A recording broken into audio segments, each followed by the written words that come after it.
Okay, we're live. I told y'all that I would not make you wait any longer than that in that last round. Here we are. I should have taken a shower. I did not take a shower after work, looking kind of icky, but I wanted to do this live stream. It's not gonna be very long. I'm sorry. I do owe my audience a long live stream or a couple of long live streams, and yeah, they've been too short, I know. So I'm going to remedy that this week, and I'll explain that to you a little bit later. But I just basically, the whole point of this is just for me to be able to read the amicus letter that I wrote this week, and just to sort of tell you a little bit. God, I hope you can hear me. I haven't been rambling this whole time. It's quiet. What is up, everybody? I just want to go ahead and read this, and I wanted to kind of explain just a little bit my thinking on this, and basically, I'm probably going to just cut this up and this stream and package it into another video or something like that, because it is late, and I'm sorry to the people who didn't want to stay up late. It's totally understandable. So yeah, so it seems like everyone and their dog on Blake Lively's side has been turning in amicus briefs. I know that they're not supposed to be technically connected to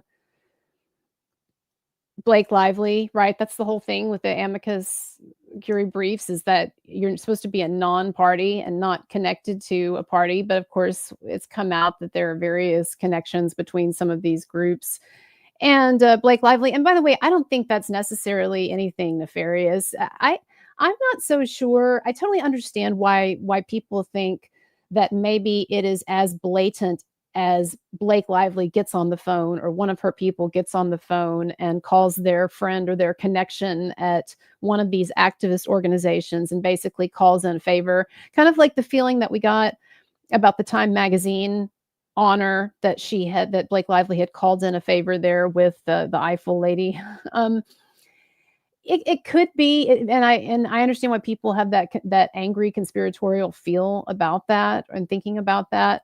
But also, this is the first time that this new statute, the 47.1 or whatever, so I'm already forgetting about it. I'm tired. But this is the first time that this new statute has an opportunity to be applied in a case, period.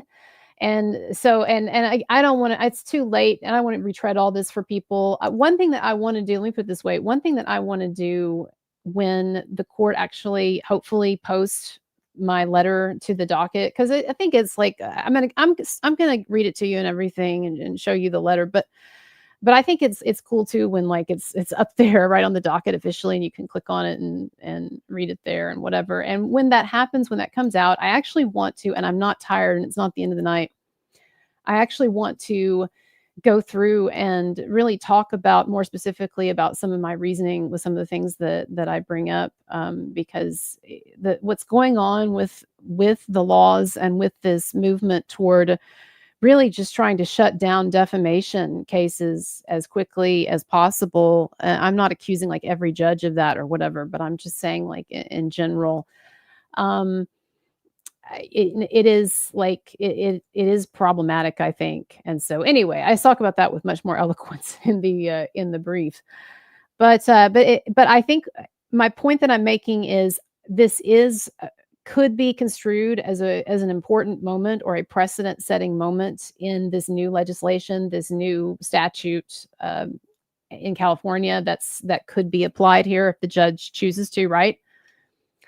And so that also could just be getting the attention organically, getting the attention of some of these different groups, because all of these activist groups, and I'm not even saying it's a bad thing, but all of these activist groups, they're like inbred, like they all know each other and stuff. And this is something that I figured out when I was getting into some of the Marilyn Manson stuff, defending Manson against what I believe was a false Me Too hit job there.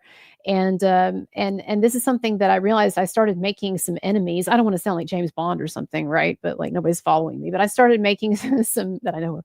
I started making some enemies though among some different like activists in California and stuff. And then it was like those activists would like talk to activists and like who were interested in other cases, but like it just there was like a network basically of people in activism and in politics in California, and they're all like very very close and they all talk to each other and whatever. So I think it's just as likely that what happened here is this is just perhaps a bit of precedent setting case law, if depending on how the judge rules or whatever.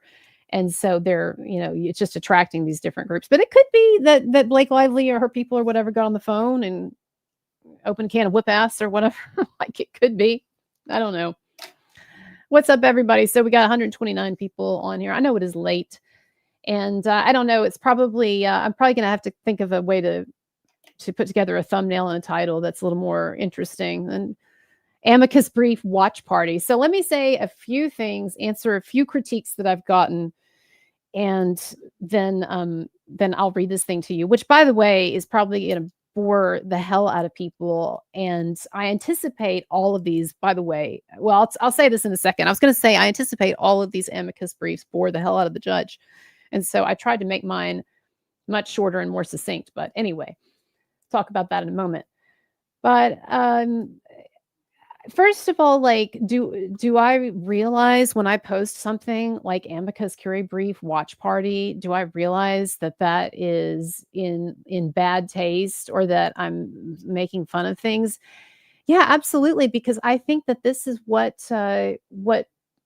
Team Blake Lively has she's done. She's turned this whole thing into a farce, and I don't consider the amicus letter that I wrote a farce. And I think when you'll see it, you'll see that it's not intended that way or anything, right? But she's turned it into an absolute farce. I mean, come on, some of the claims that this woman has made are they're just so absurd. I mean, I'm not even going to go over it, right? You all know this. And then these various briefs that these organizations have filed in the last week or two, it's not that they're badly written or anything like that. I mean, there's just a certain sort of style of writing that one has to write in when one is writing these sort of things. But like the Elise woman who basically just used her brief as a vehicle, more or less, for once again telling her whole, as it turns out, really contrived sob story about an 11-year affair that was somehow also 11 years of sexual harassment. I mean, it was just, so anyway, you've got, and I'm just imagining the judge having to sit there and read through these. And so one thing that I wanted to, and so that's one reason why I made mine a lot shorter, right? Is just, there's just ain't no way that the judge is reading through all of that shit is not and is giving every word weight. It's just kind of like when I used to teach English in college, and it was like, yeah, you you had these students who seemed to think that just packing their papers in with more and more and more would automatically get them an A. And it's like, no, if you're just repeating stuff, or if you're just packing in redundant information, or you're beating someone over the head with statistics that that they're not even interested, they're not going to look into, right? It's like, anyway, not to mention your own personal sob stories. And it wasn't just that Elise woman, it was the other lady, right? The Lopez lady, who her altercation with a fellow council member or whatever. I mean, it's like, speaking of repression, I'm trying to repress it all. So anyway, and so it really has, in a lot of ways, it has that feeling of turning into a circus. But this was my thinking about writing this thing, is that, and hopefully it should post to the docket. Like, I don't know if they post over the weekend or whatever, but somebody who knows, generally speaking, told me that it can take like 3 days or whatever.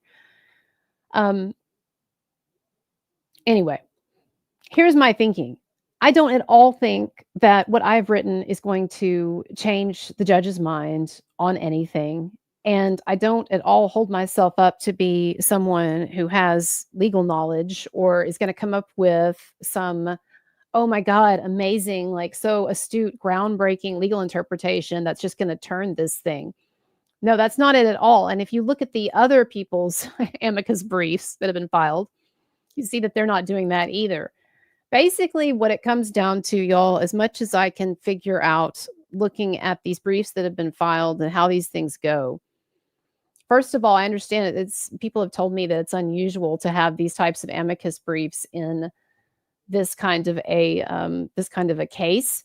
And so that indicates that perhaps since this is a celebrity thing, right, it's drawing these activist groups also to it because they're like, oh, this is going to get a lot of attention, this celebrity case, and oh, it's big Me Too thing and Blake Lively and whatever. And so if we do this, then we're going to if we do this brief, then we're going to get some attention, right, or whatever. So it could be that.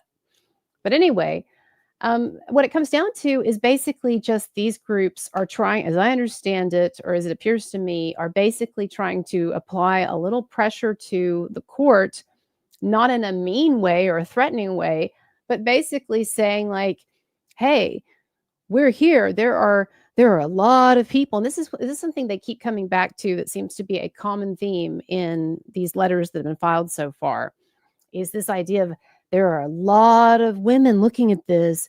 There are a lot of victims of assaults and harassment who are looking at this. A lot of eyes on this. You better be careful. A lot of, that sort of thing, right? And this is precedent setting and whatever. So to me, the subtext of this, and it gets in, and of course, one of the letters spends forever talking about Darvo and whatever. But the subtext of this, or not so subtext, the overtext of these letters seems to be basically saying to the judge, we want to remind you that this is a political hot potato and that this is representative of the larger pressure right now on courts to recognize supposed victims' rights. And we have things like, look back windows now being open for sexual assault cases and harassment. And I'm not even getting into whether that's good or bad and all of this. It's too late to talk about any of that. But the point is, these letters are basically, I think, just a way to apply a bit of pressure to the judge and say, okay, just want to remind you that there's a lot of eyes on this and there are a lot of women and victims who are going to take this as an insult and a slap in the face. Well, anyway, I talk about it in my brief, so I'll get to it again in a minute. But I see all of these briefs that are filed for the pro Blake Lively position, which, by the way, if you don't even know like what these briefs are about, these briefs are all supporting Blake Lively's motion to dismiss this case, basically. And so when you hear about anti-SLAPP laws and statutes and this new 47.1 statute in California, and basically what they all more or less do is they're trying to make it very difficult for people to sue for defamation, for people to do what Johnny Depp did, what Justin Baldoni is trying to do, what Marilyn Manson tried to do, and others, to make it very difficult to do that. And one of the ways that they try to do that is by allowing early on for someone in Blake Lively's position, for example, to call for an early dismissal before we even get going with like discovery or Blake Lively, or like before discovery continues or before this goes any further or whatever, basically requiring the judge to make an assessment.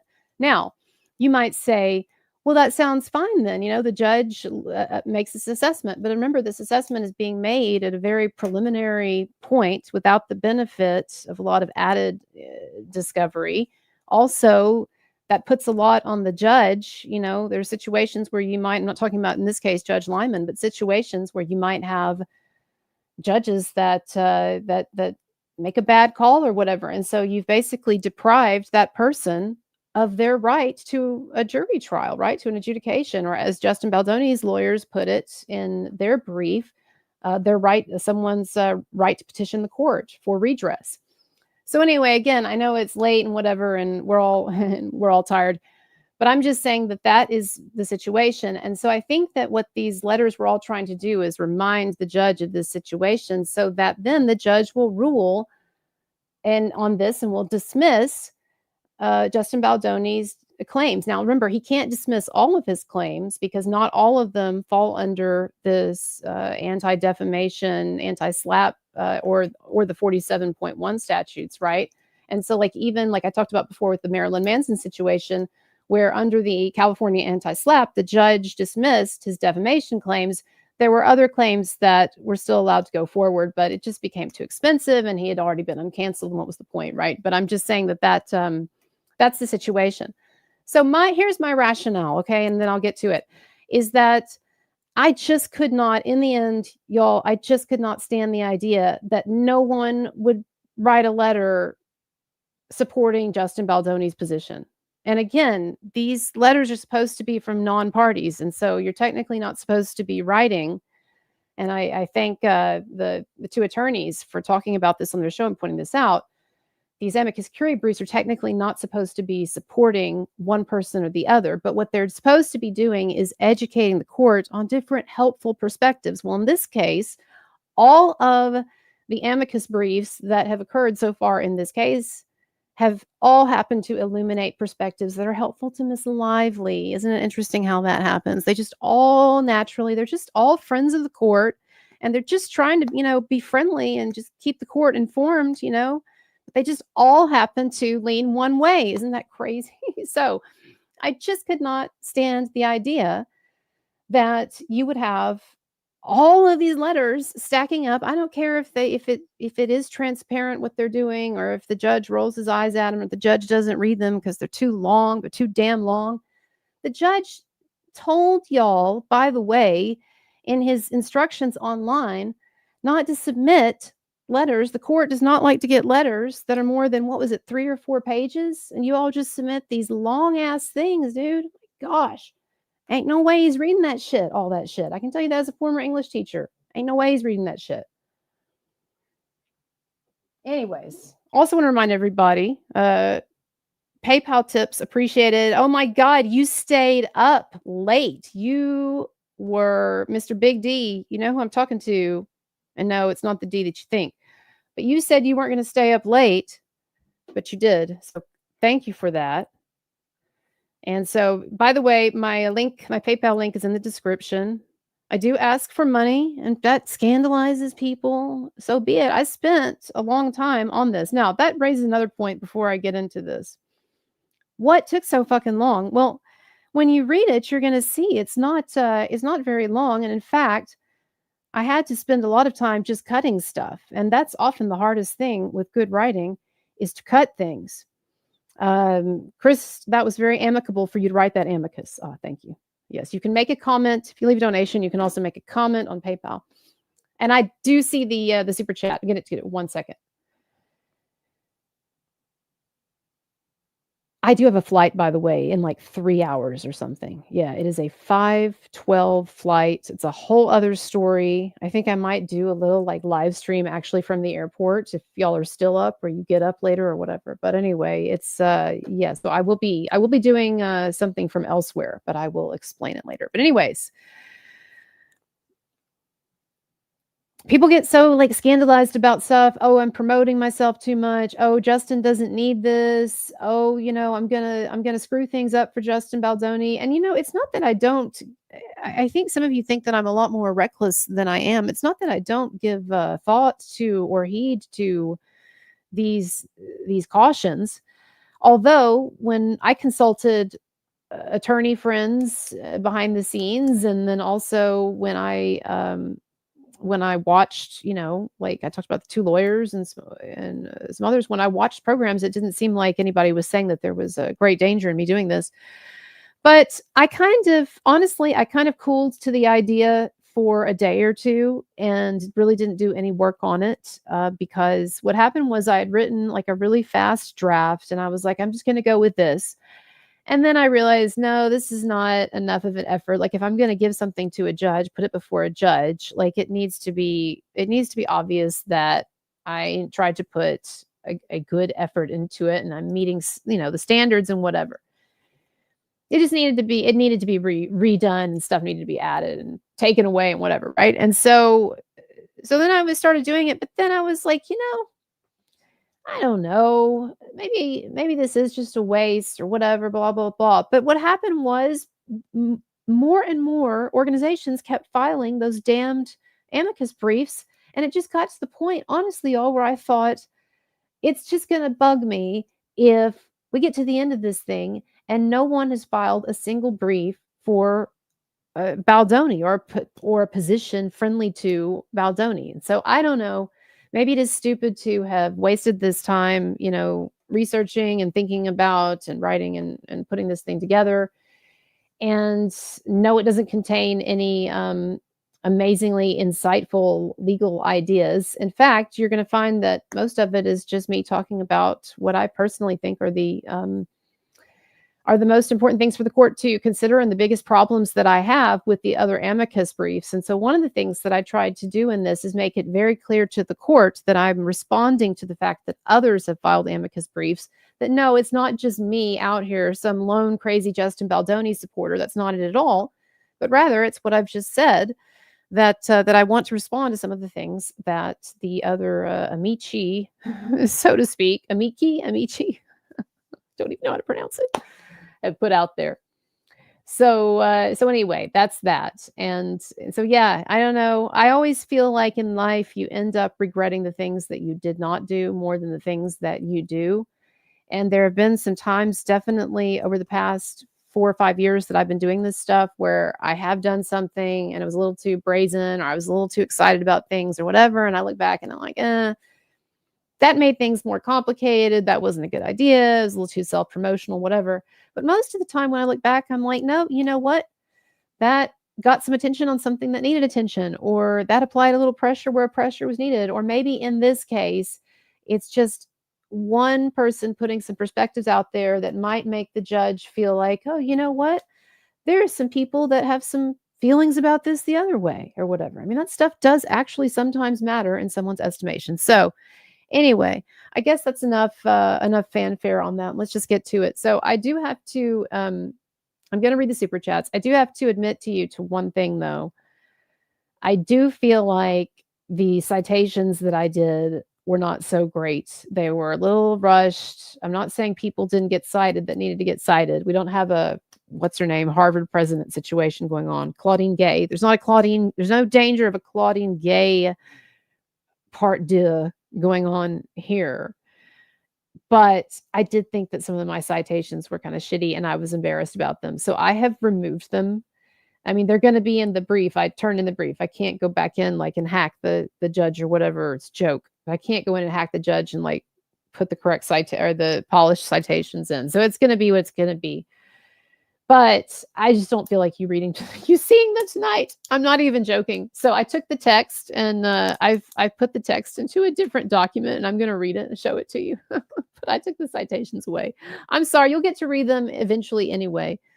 But I'm embarrassed a little bit about them. And I'm just hoping the judge is skimming over. Like I said, he's hopefully not going to read any of this shit. So he'll just skim over it and he won't notice that maybe I did some sloppy citations there. But anyway, okay.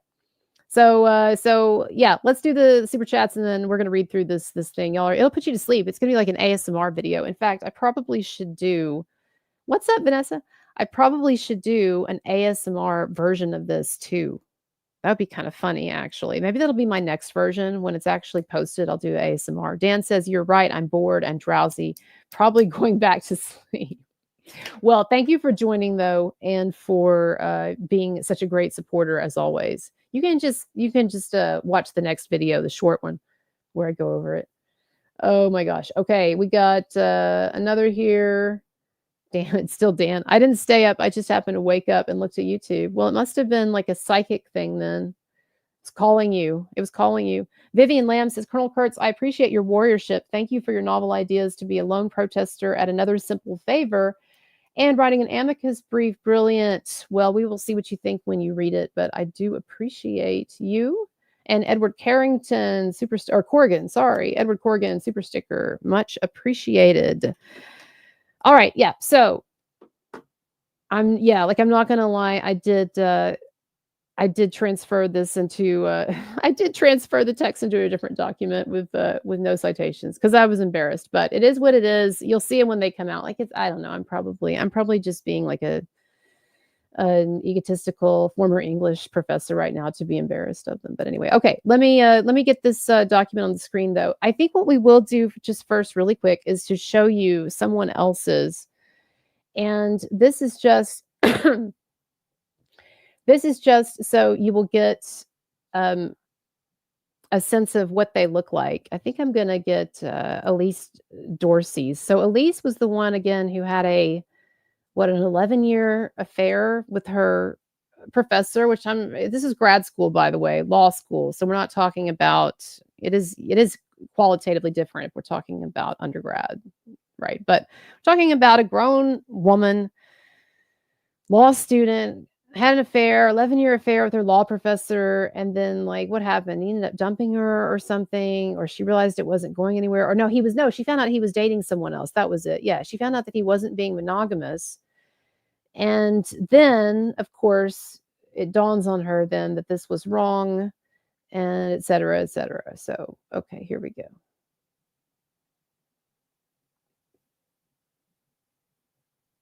And I'm just going to call up. It's late, and I really am tired, so we're just going to go straight to the text. We're not going to bother with the stuff at the beginning. And I'm just going to show you this very quickly.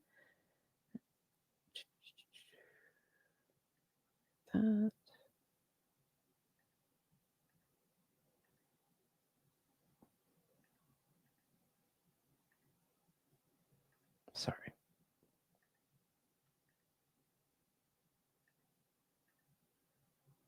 Okay. So this is Elise Dorsey's. This is the one that started it all, so to speak. Now, this is Elise Dorsey's, and I realize you can't read that. I'm going to make mine a bit bigger here, but basically, it starts off with you can either start off with the summary. It's just like a summary or preview or a tease or whatever, right? And then this was a very short paragraph in which the person names themselves as the amicus, the friend of the court, and they explain basically what their expertise is or why they're here. Now, you're going to see in mine that I've got a long one. And of course, people are going to say, oh, she's self promotional. She's just talking about herself. But it's because actually I'm making some larger points about the situation. And also because I'm trying to justify, look, I'm going up against like these massive, so to speak, like these massive organizations like the Equal Rights Organization or whatever, a national organization for women and all of this stuff who are filing their own briefs. And so like for me to just be like, oh yeah, I'm this random like YouTuber or whatever, or so I had to make myself, I mean, everything I said was true, but I had to call on aspects of my biography to make myself sound more impressive, or in a way just to explain to the judge, look, I don't want the judge looking at me and being like, what is this random person doing bugging me, right? So anyway, so there is so there's going to be, this is Elise's, but there's the identity and interest of the amicus, like basically who is this and why do they have some expertise, or why are they here? Why should the judge listen to them? Then you've got a summary of the argument, and or it could be a preview of the argument. And then you've got mine doesn't have a background, and so here we get into basically mine doesn't have a background, but here we get into the argument, and basically the argument is sort of the meat of what they're saying, where you know what an argument is. I mean, come on, you all know what I'm talking about. And then you get to the conclusion finally. Now, if you were to read this whole thing, you would see that half of this document is Elise Dorsey talking about her own traumatic experience of her affair with her professor that went awry. Oh, and then finally, there's a conclusion at the end. Plus, all of these like to throw in just a ton of sociology studies. So what I did was I summarized, broadly speaking, some different perspectives, but I didn't waste time with that. I did put him in the footnotes, but again, this guy's not going to read all this shit. These people think that he will, but he won't. And I just wanted to make my points and sort of get out of there. Okay, so let me bring mine up.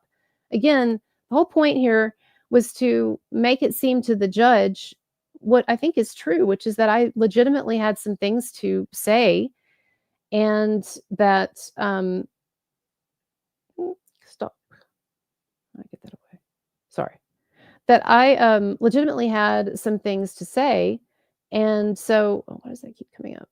And that I didn't need to waste a lot of his time, like, trying to impress him or trying to, like, prove to him that, "Oh, there's this case law there's, there's stuff backing this up." Like, I'm not even pretending that I'm a lawyer or something, right? So stuff like that, where you're just trying to fool someone basically into thinking that you have something to bring to the table that you don't, or if you just overwhelm them with the case that you're trying to make. In this situation, it's just it frustrates them, it irritates them, it comes off as pompous. Okay, so here we go, y'all.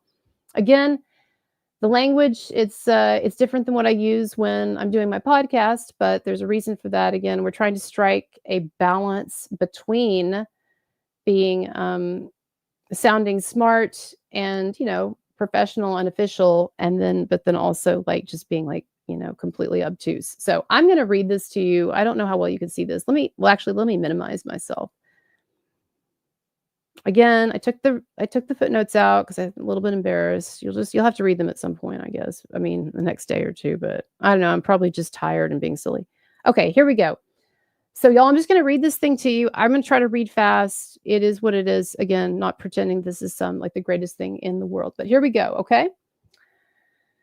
So here's how I started. Blake Lively does not represent women. Her claims of sexual and workplace harassment diverge profoundly from the experiences of other women and other harassment claimants. It is unfortunate that this case is anticipated as precedent setting in its application of California Civil Code Section 47.1, since even those amici, now, by the way, when I use this term, it sounds kind of weird, but this is actually how, if you look at these different briefs, this is how I'm supposed to refer to myself or to others. So this is the plural of amicus, right? So even those amici who recently filed briefs, I think it's amici actually. See, I don't even know how to pronounce it. But even those, here, is it amici or amici? Because I'm not going to keep saying the wrong thing. That would just be like too embarrassed. Let's look and see. By the way, someone said to me, you should have just had Chat GPT or Grok or whatever write it. Yeah, I mean, you can do that, but actually what I've found is, was I completely, Maikai, I was completely saying that wrong. What you find though, y'all, is that with Chat GPT is that it doesn't quite write it's still not at the point where it quite writes what you want it to write, in the sense that, I mean, I've done comparisons where I've written something and Chat GPT has, and I'm not going to say that my writing was always stylistically better than Chat GPT, but generally what happens is it's pretty close, but it doesn't get exactly the specific shade of meaning or the inflection or whatever you're trying to get. It's just not quite there yet. Plus, this is supposed to be from me. The whole point of me writing this is supposed to be from me, not from Chat GPT. All right. How was I supposed to say that? I'm a Kai? What was that? I had no idea. I would have never guessed. All right. Maikai. That's it. Okay. So I'm going forward. I'm going to get this right. A Maikai. Here we go. All right, y'all. Are we having fun? So Blake Lively does not represent women. Her claims of sexual and workplace harassment diverge profoundly from the experiences of other women and other harassment claimants. It's unfortunate that this case is anticipated as precedent setting in its application of California Civil Code Section 47.1, since even those amici who recently filed briefs supporting Blake Lively's position conceded that her situation is exceptional and not representative of the circumstances in which other women and harassment claimants find themselves. In addition to this issue of exceptionality, moreover, is the matter of whether Blake Lively acted without malice,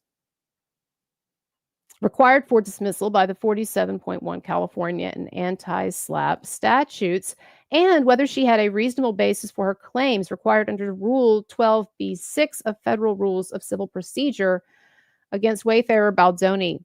Even a preliminary assessment of this case at this time, which due to anti-SLAPP must be made without the benefit of a robust discovery, indicates that Lively and her agents seemingly acted with malice and without the reasonable basis required to originate, disseminate, and perpetuate serious career and reputation-ending slander against Baldoni and Wayfarer parties. considering that Lively's motion for dismissal may also violate the petition clause of the First Amendment. By the way, when I'm talking about these clauses and stuff, that's not me coming up with, oh my God, she's brilliant stuff. This is me just repeating what Wayfarer has already said. So I'm trying here a little bit to slip in some of the arguments that Wayfarer has already made. So anyway, I say here, may also violate the petition clause of the First Amendment and the Noor-Pennington Doctrine as argued by Wayfarer in its filed response.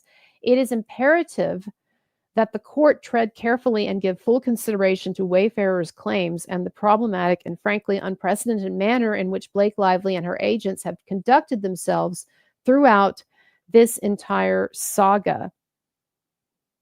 All right. Keep going. Recent Amicus Curiae briefs have encouraged, I'm probably mispronouncing that too. If I was pronouncing the Kai, let's see. You should never be afraid to look stupid, because if you do YouTube, you will always look stupid. Just know we're right there. Okay. All right, y'all, here we go. Next paragraph. Recent Amicus Curiae briefs have encouraged the court to be mindful of the larger political Me Too moment and what this case ruling might mean for victims and even for women in a broader sense. With this imperative, Amici have petitioned the court to grant Blake Lively's motion to dismiss in order to reinforce protections for victims of harassment who speak out and to prevent the so-called chilling effect that discourages victims from discussing or disclosing their abuse. Despite such honorable intentions, a generalized concern for victims and a desire to establish feminist-oriented precedent should not be a rationale for ruling in Lively's favor. Such politicized concerns distract from the particularity and exceptionality of Lively's situation relative to other women and other claimants, and it ignores her apparent malice and unreasonable, reckless defamation of innocent people. Yes, the establishment and mindfulness of precedent is a powerful aspect of jurisprudence, but at a certain point, the truth of a matter should matter most. An idea underlying the classic maxim, and I'm not even going to try to say the Latin here, but what it translates to is, let justice prevail or the heavens fall. Now, what I've been doing, if you're losing track here, what I've been doing here is responding to what has been claimed in these other briefs, where basically they've repeated over and over to the judge, this is really important. If you don't make the right ruling, it's gonna ruin things for other women. It's gonna have this chilling effect. It's gonna set this precedent, blah, blah, blah, right? So what I'm trying to say here with some of this, again, is that in the end, the focus should be on the particular facts of this case, and this should not get lost in like a larger political assessment of things, right? So that the judge rules with respect to this, to the truth. Okay, the current pressure on courts to apply anti-SLAPP and 47.1 type statutes expansively is that it rests on a fundamentally flawed, yet currently axiomatic set of assumptions fashionable in our Me Too era. First, that only a negligible sliver of sexual harassment and assault claims are false. Second, that the vast majority of defamation lawsuits in response to Me Too claims are also false. And finally, and that attempts to fight such claims are merely Darvo tactics. And finally, that the collateral damage of legitimate defamation claims dismissed due to anti-SLAPP motions is an acceptable price to pay in order to lessen the chilling effect on victim disclosures referenced earlier. In effect, that the denial of legal recourse to some legitimate defamation plaintiffs must be tolerated so that more women feel empowered to make Me Too claims.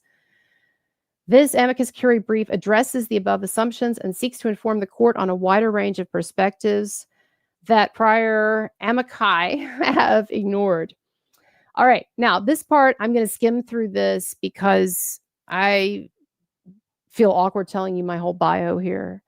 Basically, though, what I do is I introduce myself. And by the way, my real name has been out there forever. I went on Ethan Ralph's show the other day, and there was a glitch in the presentation of it, so it showed my real name. And of course, Ethan Ralph, with his crazy show and his audience and everything, he was like, are you sure you want your real name up here? And I was like, yeah, I've already had the Marilyn Manson haters and the Amber Heard lovers throw their worst at me. So I'm like an OG vet now. Like there's whatever about me that there is embarrassing in my past biography, it's already come out and been hit over the head with it. But I talk here about how I have a PhD in English and Media Studies from UNC.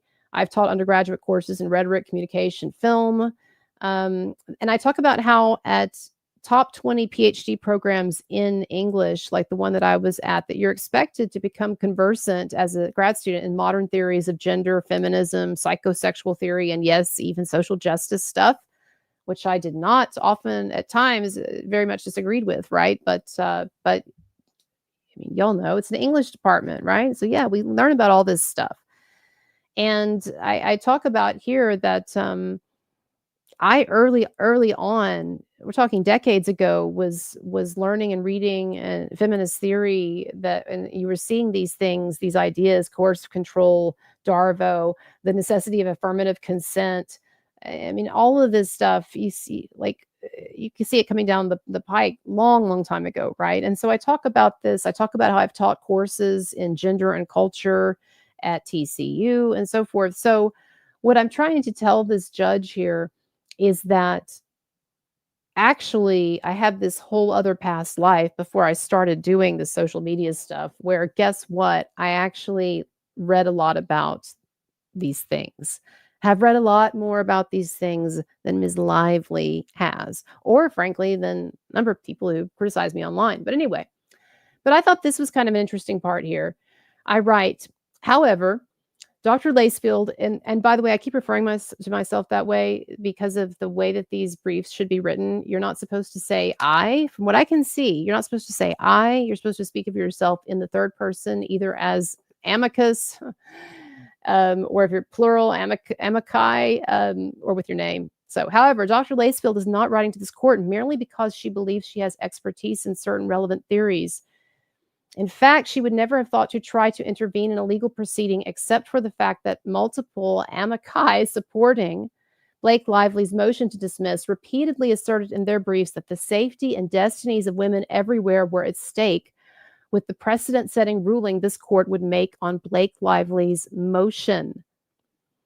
And then I write, in brief after brief, this court has been warned that if it does not rule in favor of Ms. Lively to dismiss Wayfarer and Baldoni's claims and punish him according to the precepts of statute 47.1, then such a judicial failure will be a huge demoralizing blow to victims everywhere and to women especially.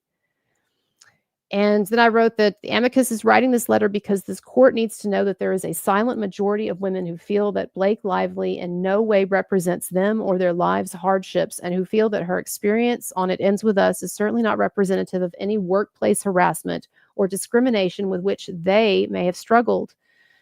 Amicus hosts a podcast and has a strong social media presence by which she has been able to speak with many ordinary. By the way, I came in through here and cut a little bit out, so don't worry. Some of this here was not in what I turned into the judge. So you will see that what ends up coming out that I sent to the court, it's got really about an extra page, and I've gone through and I've cut it out because I realized I thought it was too much. I mean, I don't know, when the other people are writing like 44 pages, can you really have too much?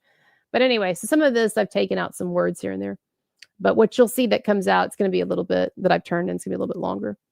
Anyway, so a strong social media presence with which she's been able to speak with many ordinary women, gauging their reactions to the various Me Too cases over the years. Never in her many years of monitoring public sentiment has she seen such outrage from so many everyday women at what they perceive as a miscarriage of justice. That is to say that women from all backgrounds and walks of life do not believe Blake Lively's allegations against Justin Baldoni and Wayfarer, and moreover believe that her defamatory actions hurt real victims of abuse.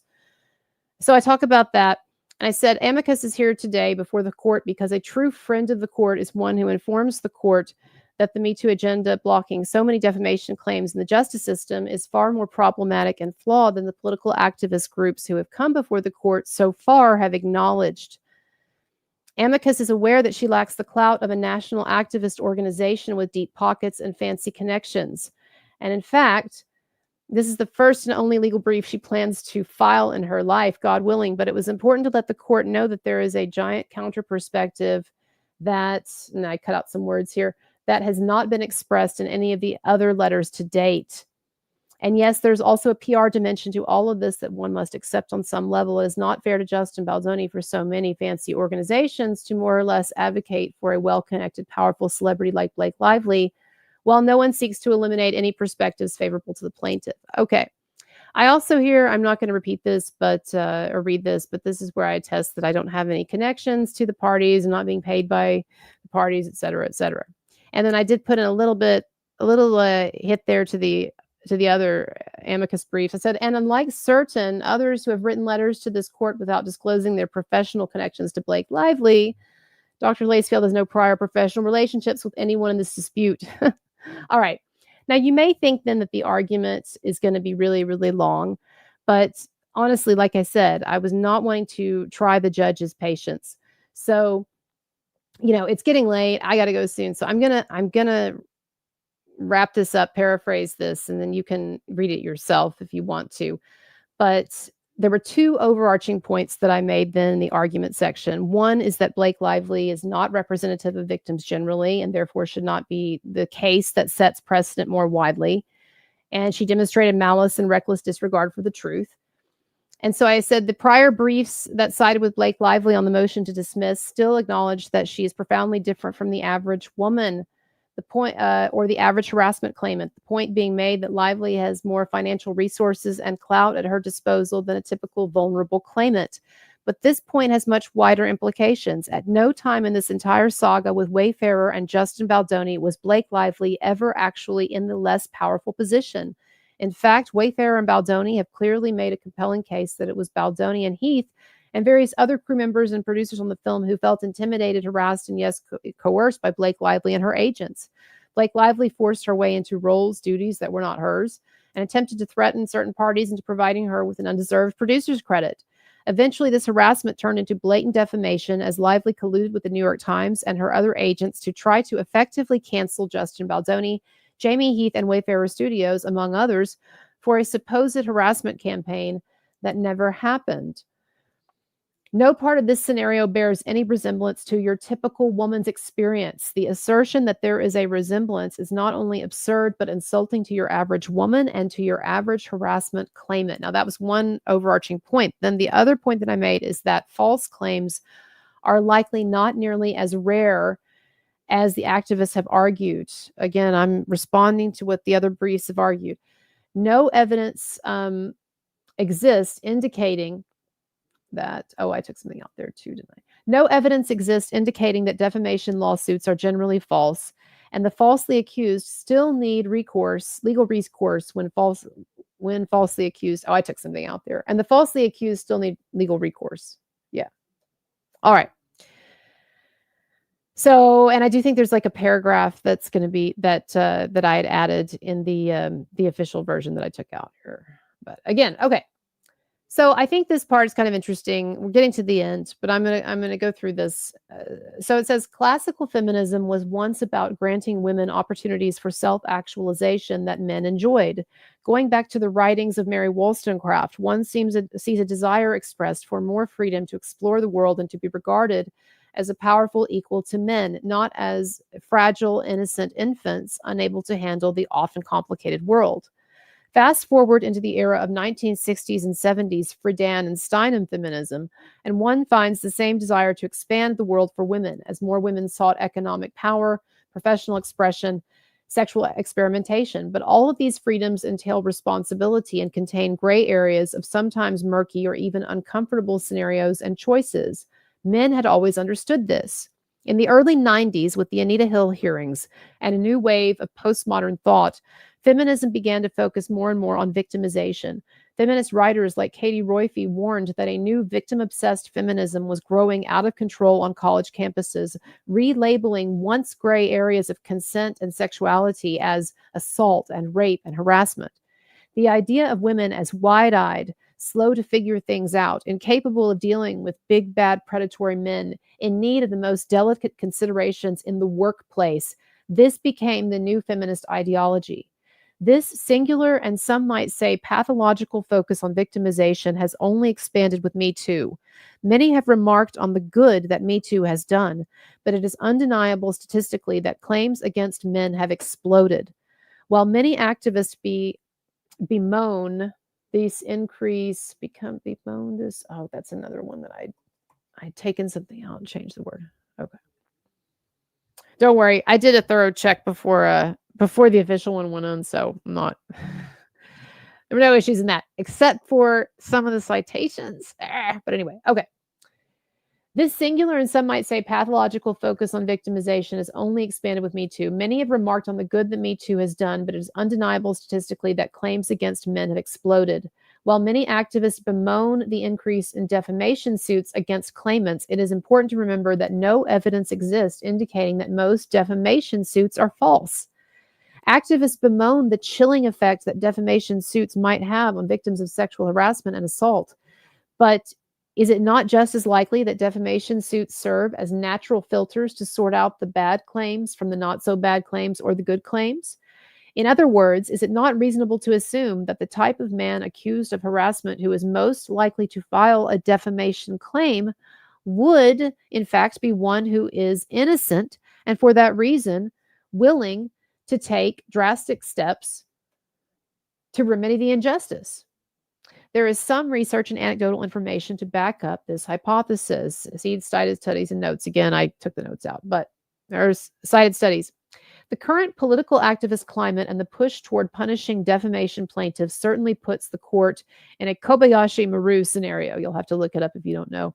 In a Kobayashi Maru scenario, as the court is told that if it rules one way, it's punishing victims, while if it rules another way, it might be punishing legitimate defamation claimants.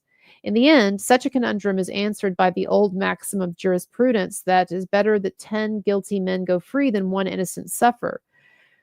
When a person has been accused of sexual violations, he is robbed of his presumption of innocence if he is not allowed to seek legal redress under the law. The right to claim defamation is the only recourse one has to even attempt to prove one's innocence. And then a short conclusion here. The conclusions are typically very short. I write, Amicus requests the court to focus on the truth of this particular case and to judge based on its understanding of the real facts and dynamics here. The best ruling will be one that ignores the political noise and pressure and realizes that a silent majority of women and real victims want Justin Baldoni and Wayfarer's claims to be fully heard, understood, and judged by their peers. This case should go to trial. All right, voila, there you have it, everyone. As I said, I did make some changes from what I turned in earlier today, but and I'm going to put these up soon on my site. But anyway, yeah, we'll see when it comes up on the docket, hopefully in the next few days. And I do have a flight, so I'm going to get off. I am going on a mini trip with my mom and my sister that my mom is paying for. The trip is a mystery to me. I don't think it's going to be anything crazy exotic, but we will see where I end up. It's my own version of White Lotus. No, I don't know. She insisted. She knows that my life has been crazy and that I've been working like a crazy motherfucker. And so anyway, she's never actually offered to take my sister and I on a, well, no, we did go years ago, like 10 years ago, we went to New York. That's right, we did. New York City trip. But anyway, I don't know. It's not going to be anything big or grand, but why the hell she got me a 5:12 flight? I don't know. She's trying to torture me. She contacted me a few days ago and she's like, yeah, if you want to go, I'd love for you to go. And she's like, but you're going to have to leave at 5 a.m. So then I'm like, oh, no. All right, everybody. Let me look at the super chats. Anna and Grisou, says, I'm sorry, I'm butchering your name. Respect for your actual activism. Love from Italy. Thank you. And then another comment from Mick Dade. Thank you, man. I fucked up your name too. Thank you. Thank you for that super chat. I see my mods here. Laura B, Vanessa. I don't know if Rebel Bird, AJ are here. If you are, hello.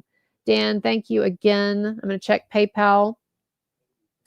All right, y'all, I'm going to check my PayPal, and then I got to go. Again, if you come to this late and it's not live streaming anymore, you can donate via PayPal. And again, I only ask for donations if you think that I have written a good brief. Again, all I'm trying to do is put in a little bit of representation there for the other side, because I just cannot stand the idea that you're going to have like Blake Lively's column with like 2,000 amicus briefs by the time this is over with. No, and then Justin Baldoni 0, because as I said in my brief, it's not that there aren't a lot of women who like Justin Baldoni, who care about him, who hate Blake Lively, who think that she is the culprit here. It's just, it's the silent majority, you know? Your average everyday woman is not a member of the National Organization for Women, right? She's not writing amicus briefs. I'm the weirdo who's writing the amicus briefs out here. Oh my gosh. All right. Let me see. I want to make sure I didn't miss anything. I'm not going to say first names, but Shani, thank you so much for that. Says appreciate everything that you do. Anne says, oh, just I guess it's just a tip. Thank you so much. Jelka, no message there. Thank you very much. And then my friend D says, hey, you're really kicking yourself for not writing a perfect amicus. The amicus itself is almost like a summary of the insights you gained from multiple cases since your YouTube career started. That is so well put. I think that I should have had you revise this thing for me. You be my own personal chat GPT. All right, y'all. Thank you so much for listening to this. And again, it's not supposed to be the most exciting thing in the world, but I think when you read this in comparison to the others, I think it stacks up okay. And hopefully the judge will actually take some of it into consideration. I do have a flight leaving in a little while. Probably not going to have time to post this stuff until later in the day. But what I am gonna do is do a shorter video on this, and I think maybe I'll do one hopefully when the court actually posts my letter to the docket. So anyway, all right, y'all. Thank you so much. Appreciate all of you. Good night. I will perhaps be joining you from a different location shortly. So everybody hang on. All right. Bye-bye.